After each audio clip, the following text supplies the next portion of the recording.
अंबरनाथ येथील शिवसेना कार्यालयात आणि भवानी चौक, खुंटवली, अंबरनाथ या ठिकाणी चला शिकू आणि शिक्षण शिकवूया, एक विकसित महाराष्ट्र घडवूया या संकल्पनातून अंबरनाथ शिवसेना शहर प्रमुख अरविंद वाडेकर, अंबरनाथ नगरपालिकेचे माजी नगराध्यक्ष मनीषा वाडेकर आणि उपनगराध्यक्ष राजेंद्र शिवलिंग वाडेकर यांच्या वतीने शिवसेना 59वा वर्धापन दिनाच्या औचित्य साधून अंबरनाथ शहराच्या गरजू हजारो कुटुंबियांना आणि प्राथमिक 1ली ते 7वीच्या विद्यार्थ्यांना करिता मोफत शालेय साहित्य वस्तू वाटप आणि ज्येष्ठ नागरिकांना मोफत छत्री देण्यात आले।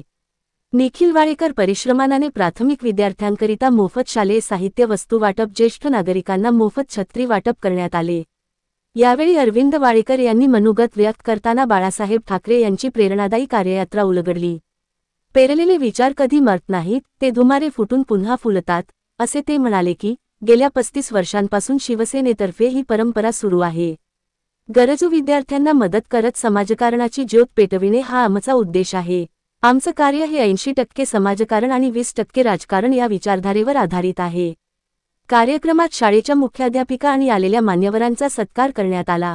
यावेळी शिवसेनेक कार्यकर्ते मोठ्या संख्येने उपस्थित होते। मुख्य संपादक संजय भाऊ वाघोदे, युगांधर, महाराष्ट्र न्यूज, अंबरनाथ।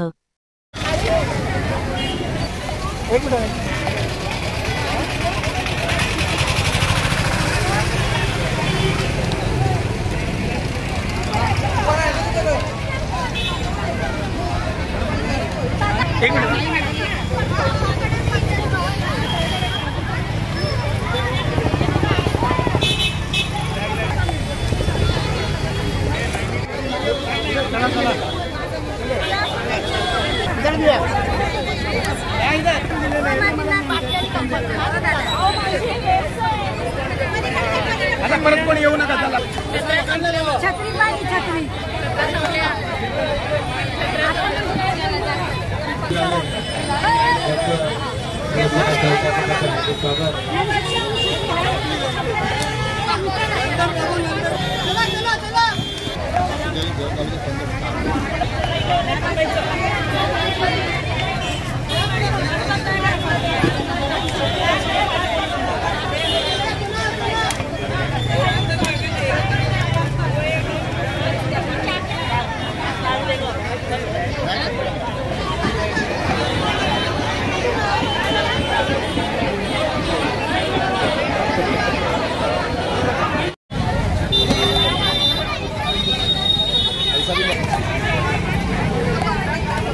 जून 1966 रोजी शिवसेना प्रमुख बाळासाहेब ठाकरे यांनी जी शिवसेना स्थापन केली, त्या शिवसेना स्थापन करताना त्यांनी जो मंत्र दिला, 60%, 80% समाजकारण आणि 20% राजकारण, त्या दिवसापासून आजपर्यंत आम्ही 80% समाजकारण आणि 20% राजकारण करत आलेलो आहोत।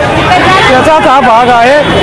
काही लोक 80% अर्थकारण आणि 20% राजकारण करतात, समाजकारण कुठेही करत नाहीत। त्यामुळं त्यांनी बघावं आणि अंबरनाथकरांना काय काय हवंय, कधी कोणत्या गोष्टीची गरज आहे ते ओळखून आपण राजकारण करावं, हेच या कार्यक्रमाच्या माध्यमातून मी सर्वांना, सर्व पक्षीयांना, सर्व पदाधिकाऱ्यांना सांगतो की खरंच समाजकारण काय आहे ते इथं येऊन बघा।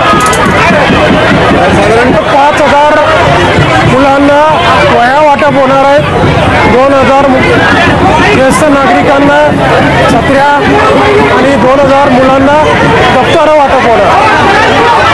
छत्र्या, दप्तर आणि वह्या, त्याच्यामध्ये शिवसेना शहर शाखा आणि शिवसेना शहर शाखेचे सगळे पदाधिकारी, महिला आघाडी, युवा सेना ही भरभरून मदत करते, पुढाकार घेते, म्हणून हा कार्यक्रम एवढा मोठ्या प्रमाणात होऊ शकतो।